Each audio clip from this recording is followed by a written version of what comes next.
Mr. President, I rise to make some observations about a matter that occurred here in the Senate earlier this afternoon. Mr. President, the plain language of the Senate precedent, the manual that governs Senate procedure, is that unanimous consent of all members was required before the senator from Vermont could withdraw his amendment while it was being read. Unanimous consent.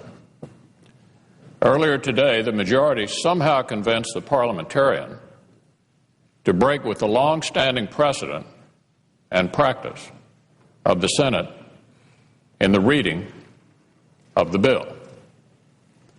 Senate procedure clearly states, and I quote, under Rule 15, Paragraph 1, and Senate precedents, an amendment shall be read by the clerk before it is up for consideration or before the same shall be debated unless a request to waive the reading is granted.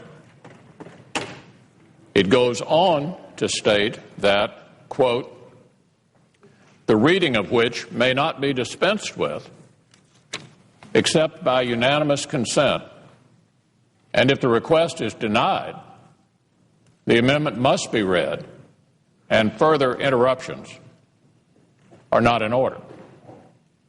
Nothing could be more clear. You may have heard that the majority cites an example in 1992 when the chair made a mistake and allowed something similar to happen. But one mistake does not a precedent make. For example, there is precedent for a senator being beaten with a cane here in the Senate. If mistakes were the rule, then the caning of senators would be in order. Fortunately, for all of us, it is not. It is now perfectly clear that the majority is willing to do anything, to jam through a 2,000-page bill before the American people, or any of us, have had a chance to read it, including changing the rules in the middle of the game. Mr. President, I yield the floor.